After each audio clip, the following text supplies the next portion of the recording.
പ്രിയ സജ്ജനങ്ങളെ, സാദര നമസ്കാരം. രാജേഷ് നാദാപുരമാണ്.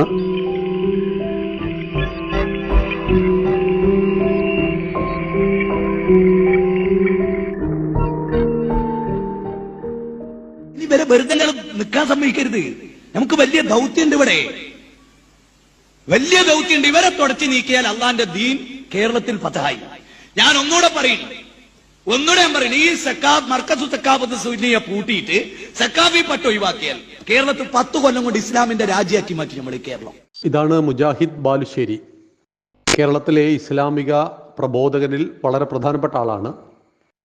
ഇസ്ലാമിക വിഭാഗങ്ങൾ ധാരാളമുണ്ട്. സുന്നികൾ, ജമായത്തുകൾ, മുജാഹിദ്, ഷിയാക്കൾ, അങ്ങനെ ലോകത്തിൽ 100-ൽ പരം ഇസ്ലാമിക ഗ്രൂപ്പുകളുണ്ട്. ഈ ഇസ്ലാമിക ഗ്രൂപ്പിൻ്റെ ഉള്ളിൽ തന്നെ മറ്റൊരു പല ഗ്രൂപ്പുകളുണ്ട്. അങ്ങനെ മുജാഹിദിനെ രണ്ടായി പിളർത്തി നിച്ച് ഓഫ് ട്രൂത്ത് MM അക്ബറുടെ നേതൃത്വത്തിലും വിസിഡം ഇയാളുടെ നേതൃത്വത്തിലാണ് നടക്കുന്നത്. അപ്പം ഞാൻ ഓർക്കുകയാണ്, ഒരു 5 വർഷം മുമ്പ് വിസിഡത്തിൻ്റെ പ്രവർത്തനങ്ങളൊക്കെ വളരെ അഗ്രസീവായിട്ട് ഞങ്ങളുടെയൊക്കെ നാട്ടിൽ നടക്കാറുണ്ട്. അപ്പോൾ ഞങ്ങളുടെ വീട്ടിൽ നിന്ന് ഒരു 4 കിലോമീറ്റർ അകലെ ഇവരുടെ മുജാഹിദ് ബാലുശ്ശേരിയുടെ ഒരു പ്രഭാഷണം ഉണ്ടായിരുന്നു. അതിൻ്റെ ഭാഗമായിട്ട് ഞങ്ങളുടെ എല്ലാം വീടുകൾ, അതായത് മുസ്ലിങ്ങളല്ലാത്തവരെ വിളിച്ചു കൂട്ടിക്കൊണ്ടുവന്നിട്ട് മുസ്ലിമിൻ്റെ മഹത്വത്തെ പഠിപ്പിക്കുക, ഇതാണ് ഇവരുടെ ഒരു ലക്ഷ്യം. അപ്പോൾ അതിനുവേണ്ടി ഞങ്ങളുടെ എല്ലാം വീട്ടിൽ കൊണ്ടുപോയിട്ട് ജീവിതം എന്തിനെന്ന പുസ്തകം നൽകിയിട്ടുണ്ട്. അതിൻ്റെ 36-ാമത്തെ പേജാണ് ഞാൻ ഇതിൻ്റെ കൂടെ അയക്കുന്നത്. ആർക്കെല്ലാം നരകം കിട്ടും എന്നാണ്. അപ്പോൾ ഇവർ വന്നത് രാവിലെ ഒരു 6 മണിയോട് കൂടിയാണ്. അപ്പോൾ വാതിൽ മുട്ടി വിളിച്ച് വാതിൽ തുറന്നപ്പോൾ അമ്മയുടെ കയ്യിലാണ് ഒരു CD-യും പുസ്തകവും കൊടുത്തത്. ഈ CD എന്ന് പറയുന്നത് ഒരു അമ്പലത്തിൽ മുജാഹിദ് ബാലുശ്ശേരി നടത്തിയ പ്രഭാഷണമാണ്. അപ്പോൾ ക്ഷേത്രത്തിൽ നമ്മുടെ ക്ഷേത്ര കമ്മിറ്റിക്കാർ വിളിക്കും. നമ്മുടെ ഹിന്ദു ക്ഷേത്ര കമ്മിറ്റിക്കാരുണ്ട്. എന്താ പറയേണ്ടത്, ഈ മതേതരത്വം തലക്ക് പിടിച്ച് മരമണ്ടന്മാരായി പോയ കുറേ ആളുകളുണ്ട്. വിഗ്രഹാരാധകന് നിത്യനരകം കിട്ടുമെന്ന് പറയുന്ന ക്ഷേത്ര കമ്മിറ്റിയുടെ പ്രസിഡന്റാണ് ഈ മുജാഹിദ് ബാലുശ്ശേരിയെ അമ്പലത്തിൽ കൊണ്ടുപോകുന്നത്. ഇപ്പോൾ കോഴിക്കോട് ജില്ലയിലെ നാദാപുരത്തിനടുത്ത് പാറക്കടവ് എന്ന് പറഞ്ഞൊരു സ്ഥലമുണ്ട്. ഈ പാറക്കടവിനടുത്തൊരു മണികണ്ഠ ക്ഷേത്രമുണ്ട്. അവിടെ മുജാഹിദ് ബാലുശ്ശേരി വന്നിരുന്നു. അപ്പോൾ ഞങ്ങളുടെ വീട്ടിൽ നിന്ന് ഒരു 10 കിലോമീറ്റർ അകലേ ഉള്ളൂ. അപ്പം ഞങ്ങളെല്ലാവരും പറഞ്ഞു, മുജാഹിദ് ബാലുശ്ശേരി ഒരിക്കലും ക്ഷേത്രത്തിൽ പ്രഭാഷണം നടത്തരുത്. കാരണം അയാൾ ക്ഷേത്രം എങ്ങനെ നശിപ്പിക്കണം എന്ന് ചിന്തിക്കുന്ന ആളാണ്. അതായത് അദ്ദേഹത്തിൻ്റെ വിശ്വാസപ്രകാരം ദൈവത്തിന് രൂപമുണ്ടാക്കുന്നവർക്ക് നരകമെന്നാണ്. അപ്പോൾ മണികണ്ഠ ക്ഷേത്രത്തിൻ്റെ കമ്മിറ്റി ഭാരവാഹികളോട് ഈ കാര്യം പറഞ്ഞപ്പോൾ അവർ പറഞ്ഞു, മതേതരത്വമാണ് അമ്പലത്തിൽ മതേതരത്വം. അങ്ങനെ മുജാഹിദ് ബാലുശ്ശേരി വന്നു. ഹിന്ദു ഐക്യവേദി ചില അഭിപ്രായ വ്യത്യാസങ്ങളൊക്കെ പറഞ്ഞു എന്ന് മാത്രമല്ല, നമ്മൾ ബ്ലോക്ക് ചെയ്യാൻ അങ്ങനത്തെ കാര്യങ്ങളും ചെയ്യേണ്ട. കാരണം സമൂഹത്തിൽ ഹിന്ദുക്കൾ തമ്മിൽ സ്പർദ്ധയുണ്ടാവും. കാരണം ബോധമില്ലാത്തവന്മാർ അമ്പല കമ്മിറ്റിയുടെ പ്രസിഡന്റ് ആകുമ്പോൾ നമ്മളിത് സഹിച്ചല്ലേ മതിയാവുള്ളൂ. അപ്പോൾ അങ്ങനെ വന്നു, അവിടെ പോയി പ്രഭാഷണം നടത്തി.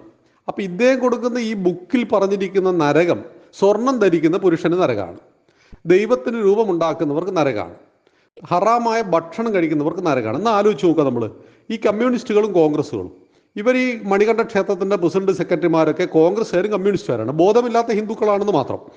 ഈ കോൺഗ്രസ്സുകാരും കമ്മ്യൂണിസ്റ്റുകാരൊക്കെ ജീവിതത്തിൽ ഒരിക്കലെങ്കിലും സ്വർണം ധരിച്ചവരും ഇപ്പോഴും കയ്യിൽ സ്വർണ്ണം ഉള്ളവരുമാണ്. ഇപ്പോൾ മുജാഹിദ് ബാലുശ്ശേരി പറയുന്നു, എന്നെ വിളിച്ചാലും വിളിച്ചില്ലെങ്കിലും നിങ്ങൾക്ക് കിട്ടാൻ പോകുന്ന നരകമാണ്. കാരണം നിങ്ങൾ സ്വർണം ധരിച്ചിട്ടുണ്ട്. ക്ഷേത്ര കമ്മിറ്റിയുടെ പ്രസിഡന്റ് വിശ്വാസം ഉണ്ടായിക്കൊള്ളണമെന്ന് നിർബന്ധമില്ല. കാരണം കമ്മ്യൂണിസ്റ്റുകൾ ഹിന്ദുവിനെ നശിപ്പിക്കുവാൻ ഇന്ന് ക്ഷേത്ര കമ്മിറ്റി പിടിച്ചടക്കുന്നുണ്ട്. ആ ക്ഷേത്ര കമ്മിറ്റിയുടെ ഉപദേശക സമിതിയിലും വരുന്നുണ്ട്, ദേവസ്വം ബോർഡിൽ. അപ്പോൾ ഇവരെ സംബന്ധിച്ച് വിശ്വാസികളല്ലെങ്കിൽ ഇവർക്ക് നരകം കിട്ടും. എന്തുകൊണ്ടാണ്? ഇവർ സ്വർണം ധരിക്കുന്നതിന് ഹറാമായി കരുതുന്നവരല്ലോ ഇവർ ഹിന്ദുക്കൾ. അപ്പോൾ ഇനി വിശ്വാസിയാണെങ്കിലോ, ഇപ്പം മഹാത്മാഗാന്ധിക്ക് ഇസ്ലാം മത വിശ്വാസപ്രകാരം നരകാണ് കിട്ടുക. എന്തേ? രാമരാജ്യം 100% ദൈവവിശ്വാസിയായിരുന്നു മഹാത്മാഗാന്ധി, വിഗ്രഹാരാധകനുമായിരുന്നു. ഇനി പിണറായി വിജയൻ, നമ്മുടെ കേരളത്തിൻ്റെ ബഹുമാനപ്പെട്ട മുഖ്യമന്ത്രി, അദ്ദേഹത്തിന് ഇസ്ലാം മത വിശ്വാസപ്രകാരം നരകാണ് കിട്ടുക. കാരണം അദ്ദേഹം കല്യാണം കഴിക്കുമ്പോൾ സ്വർണം ധരിച്ചിട്ടുണ്ട്. ഇനി AK ആന്റണി അടക്കം മൊത്തം ക്രിസ്ത്യാനികൾക്ക്, ഉമ്മൻചാണ്ടി അടക്കം മൊത്തം നരകാണ് കിട്ടുക. എന്തുകൊണ്ടാണ്? പന്നി മാംസം ഭക്ഷിച്ചിരിക്കുന്നു, ഹറാമായ ഭക്ഷണം കഴിക്കുന്നവർക്ക്. പിന്നെ മദ്യപാനികൾക്ക് നരകം. നിങ്ങളിത് വായിച്ചാൽ മതി, മദ്യപാനികൾക്ക് നരകം. അപ്പോൾ മദ്യപാനിക്ക് നരകം എന്ന് പറയുമ്പോൾ 50 രൂപയുടെ മദ്യം 700 രൂപയ്ക്ക് വിറ്റിട്ടാണ് കേരള സർക്കാർ മുന്നോട്ട് പോകുന്നത്. കേരള സർക്കാരിൻ്റെ ഏറ്റവും വരുമാന മാർഗ്ഗമാണ് മദ്യവും ലോട്ടറിയും. അപ്പോൾ അങ്ങനെയാണെങ്കിൽ നമ്മുടെ കേരളത്തിൽ എത്ര ശതമാനം ആളുകൾ മദ്യപിക്കുന്നുണ്ടാവും? ചുമ്മാ നമ്മളൊരു 40% ആളുകൾ കരുതുക. ഈ മദ്യപാനികളുടെ കൂട്ടത്തിൽ ഏറ്റവും കൂടുതലുള്ളത് ഹിന്ദുവാണ്, പിന്നെ ക്രിസ്ത്യാനിയാണ്. അപ്പോൾ ഇവർക്കെല്ലാം എന്ത് കിട്ടും? നരകം കിട്ടും. അപ്പോൾ ആലോചിച്ച് നോക്കൂ, നമ്മുടെ സമൂഹത്തിൽ നമുക്കൊപ്പം ജീവിക്കുന്ന ഒരു മതം വിശ്വസിക്കുന്നു, എൻ്റെ മതത്തിൽപ്പെടാത്ത എല്ലാവർക്കും നരകം കിട്ടും. ഇതിൻ്റെ പേരിലെ ഭീകരവാദം. ഇതാണ് ഭീകരവാദം. അല്ലാതെ മനുഷ്യൻ്റെ കഴുത്തറക്കലോ വെട്ടിക്കൊല്ലലോ ഒന്നുമല്ല. അതൊക്കെ പലതിൻ്റെ പേരിലും പലരും ചെയ്യുന്നുണ്ട്. ഇപ്പോൾ കണ്ണൂരിലൊക്കെ എത്ര രാഷ്ട്രീയ കൊലപാതകങ്ങൾ നടക്കുന്നു, അതൊക്കെ മതത്തിൻ്റെ പേരിലാണോ? അല്ലല്ലോ. അപ്പോൾ ഈ കുടുംബ വഴക്കിൽ ആളുകളെ കൊല്ലുന്നില്ല. അപ്പോൾ കൊലപാതകമല്ല ഭീകരവാദം എന്ന് പറയുന്നത്. ഭീകരവാദം എന്ന് പറയുന്നത് ആ മതത്തിൻ്റെ അടിസ്ഥാന പ്രമാണത്തിൽ പറയുന്നത് എൻ്റേത് മാത്രമാണ് ശരി. പന്നിമാംസം ഭക്ഷിക്കുന്നവന് നരകം, സ്വർണം ധരിക്കുന്ന പുരുഷന് നരകം, ഗുരുവായൂരപ്പ എന്ന് വിളിച്ചു പോയാൽ നരകം. ഇദ്ദേഹത്തിൻ്റെ മറ്റൊരു പ്രസംഗം നമ്മൾ നിങ്ങളുടെ എല്ലാ കയ്യിലുണ്ടാവും. അതായത് ഒരിക്കലും വ്യഭിചരിച്ചിട്ടില്ല, ഒരിക്കലും കളവ് പറഞ്ഞിട്ടില്ല, എന്നാൽ ഗുരുവായൂരപ്പ എന്ന് വിളിച്ചു എങ്കിൽ നിങ്ങൾക്ക് നരകമേ കിട്ടുള്ളൂ. കാരണം ദൈവത്തിന് നിങ്ങൾ രൂപമുണ്ടാക്കിയിരിക്കുന്നു. അപ്പം ഇയാളിപ്പോൾ പറയുന്നത് കാന്തപുരത്തിനെതിരെയാണ്. കാന്തപുരത്തിനെ പൂട്ടിക്കെട്ടിയിട്ട് കേരളത്തെ ഇസ്ലാമിക രാജ്യമാക്കണം. ആലോചിച്ച് നോക്കൂ. ഒരു മുജാഹിദ് എന്ന് പറയുന്ന ഇസ്ലാമിക മതത്തിൽ വളരെ ചെറിയ പ്രാതിനിധ്യമുള്ള ആ ഗ്രൂപ്പിനെ പൊട്ടിച്ചിട്ട് മറ്റൊരു ഗ്രൂപ്പ് ഉണ്ടാക്കി അതിൻ്റെ നേതാവാണ് പറയുന്നത് ഞങ്ങളുടെ ലക്ഷ്യം എന്താണ്, കേരളത്തെ ഇസ്ലാമിക രാജ്യമാക്കണം. അപ്പം ഞങ്ങൾ എവിടെ പോകും? 50% ഇപ്പോൾ ഹിന്ദു ഉണ്ടല്ലോ, 20% ക്രിസ്ത്യാനികളുണ്ടല്ലോ. അപ്പം നിങ്ങൾ ഇസ്ലാമിക രാജ്യമാക്കി കഴിഞ്ഞാൽ ശരീഅത്ത് നിയമമായിരിക്കില്ല ഇവിടെ ഉണ്ടാവുക. അപ്പോൾ ആ ശരീഅത്ത് നിയമപ്രകാരം ഞങ്ങളും ജീവിക്കണം എന്നാണോ പറയുന്നത്? അപ്പോൾ ആലോചിച്ച് നോക്കൂ. ഇതാണ് ഓരോ പ്രബോധകന്റെയും. ഇതൊരു ഇസ്ലാമിൻ്റെ വികാരം എന്ന് ഞാൻ പറയുന്നില്ല, ഇസ്ലാമിക പ്രബോധകന്മാരുടെ വികാരം. ഇത്തരം പ്രബോധകന്മാർ വന്നതാണ് നമ്മുടെ നാടിൻ്റെ ശാപം. നമ്മുടെ നാട്ടിലെ കമ്മ്യൂണിസ്റ്റുകാരനൊക്കെ മൊത്തത്തിൽ പറയും, കോൺഗ്രസ്സുകാരനൊക്കെ പറയും RSSും ISSും ഒരു നാണയത്തിൻ്റെ ഇരുവശങ്ങൾ. ഉത്തരവാദിത്തമില്ലാത്തവന്മാരാണ്. ഇവർക്ക് ഒരു ഉത്തരവാദിത്വമില്ല സമാജത്തോട്.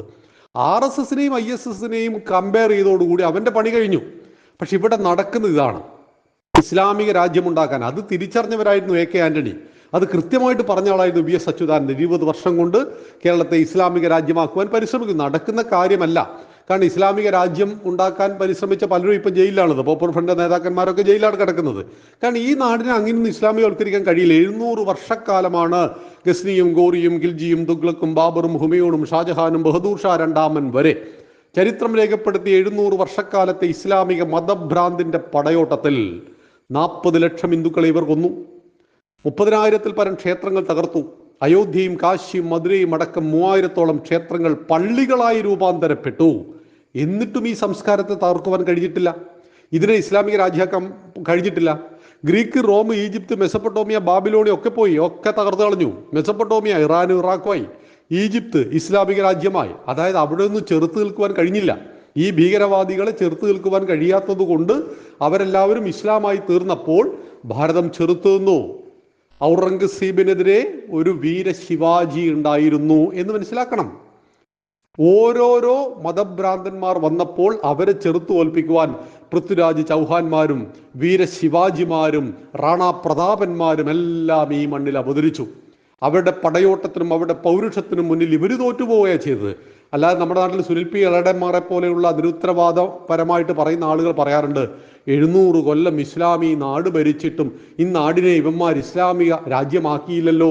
അവൻ്റെ ഔദാര്യമല്ലിത്, നമ്മൾ നിന്നു കൊടുക്കാഞ്ഞിട്ടാ, നമ്മൾ ചെറുത്ത് തോൽപ്പിച്ചത് കൊണ്ടാ.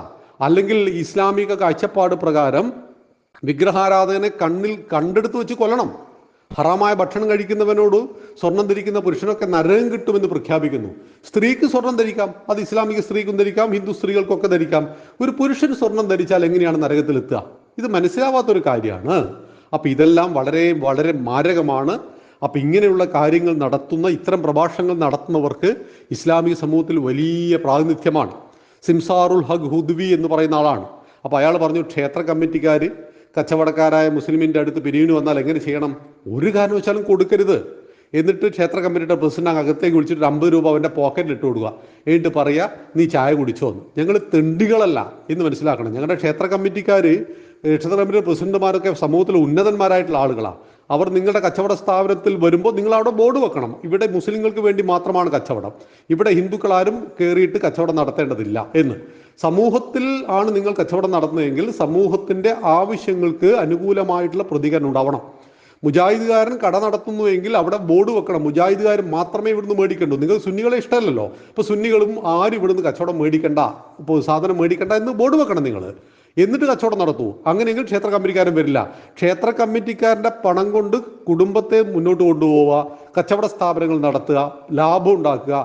നാളെ ക്ഷേത്ര കമ്മിറ്റിക്കാരൻ ഒരു ആഘോഷം നടത്തുമ്പോൾ ഒരു 100 രൂപ പിരിവിന് വന്നു കഴിഞ്ഞാൽ ക്ഷേത്ര കമ്മിറ്റിക്കാരൻ്റെ പ്രസിഡന്റ് കീഴിൽ 50 രൂപ ഇട്ട് കൊടുത്തിട്ട് നീ വീട്ടിൽ കൊണ്ടുപോയി ചായ കുടിച്ചോ എന്ന് പറയുന്ന തരംതാണ ഏർപ്പാടൊന്നും ഞങ്ങൾ ഹിന്ദുക്കളെ കിട്ടില്ല. അപ്പം ഇവിടെയാണ് ഒരു സമൂഹത്തിൽ ജീവിക്കുമ്പോൾ നമുക്ക് ഇഷ്ടമില്ലാത്ത കാര്യങ്ങളും ഇഷ്ടമുള്ള കാര്യങ്ങളും ഉണ്ടാവാം. പക്ഷെ സമൂഹത്തിന് മൊത്തത്തിലൊരു താല്പര്യമുണ്ട്. ഇപ്പം നമ്മുടെ ഒരു വ്യക്തിയുടെ ഇഷ്ടങ്ങൾ മാത്രം നടപ്പിലാക്കപ്പെടേണ്ട സ്ഥലമാണ് ഒരു കുടുംബം. അപ്പോൾ കുടുംബത്തിൽ എനിക്കിഷ്ടമില്ലാത്തൊരു കാര്യം, എൻ്റെ കുടുംബത്തിൽ ഒരു ഭക്ഷണമുണ്ട്, എനിക്കിഷ്ടമല്ല എന്നതുകൊണ്ട് ഞാൻ അത് കുടുംബത്തിൽ മൊത്തം നിഷേധിക്കാൻ പാടില്ല. അത് എൻ്റെ ഇഷ്ടാനിഷ്ടങ്ങളാണ്, ഒരു വ്യക്തിപരമായിട്ടുള്ളതാണ്. ഇതുപോലെയാണ് സമാജത്തിൽ നമ്മൾ ജീവിക്കുമ്പോൾ. സമാജത്തിൽ വ്യത്യസ്ത ആശയങ്ങളുണ്ടാവും. ഹിന്ദു ഉണ്ടാവും, ക്രിസ്ത്യാനി ഉണ്ടാവും, ജൂതൻ ഉണ്ടാവും, പാഴ്സി ഉണ്ടാവും. നിങ്ങൾ പറയുന്നത് ജൂതൻ എവിടെ വെച്ച് കണ്ടാലും കൊന്നുകളയണമെന്ന്. എന്തിന്? നിങ്ങളുടെ എല്ലാം മുത്തശ്ശിയല്ലേ ജൂതമതം? അപ്പൊ ഇങ്ങനെയുള്ള കാഴ്ചപ്പാടുകൾ സമൂഹത്തിൽ സ്പ്രെഡ് ചെയ്യുന്നു. ഇത് സമൂഹത്തെ വലിയ സംഭവമായിട്ട് അവതരിപ്പിക്കുന്നു. അതായത് കാന്തപുരം ഉസ്താദിനെ പൂട്ടിക്കെട്ടിയിട്ട് കേരളത്തെ ഇസ്ലാമിക രാജ്യമാക്കാമെന്ന് പറയുമ്പോൾ ഹിന്ദുക്കളെ പരിഗണിക്കുക പോലും ചെയ്യുന്നില്ല എന്നാണ് അർത്ഥം. അപ്പൊ ഇതെല്ലാം കൃത്യമായിട്ട് കേരളത്തിലെ ഹൈന്ദവ സമൂഹവും ക്രൈസ്തവ സമൂഹവും മനസ്സിലാക്കണം. ഇസ്ലാമിൽ സമാധാനം ആഗ്രഹിക്കുന്നവർ മനസ്സിലാക്കണം. ഇസ്ലാമിക രാജ്യം വന്നാൽ ഒരൊറ്റ രാത്രി സ്വൈരമായിട്ട് ഉറങ്ങുവാൻ ഒരൊറ്റ മുസൽമാനും കഴിയില്ല. അത് പാകിസ്ഥാനിലേക്കും അഫ്ഗാനിസ്ഥാനിലേക്കും നിങ്ങൾ നോക്കിയാൽ മാത്രം മതി എന്ന് സൂചിപ്പിക്കുന്നു. നന്ദി, നമസ്കാരം.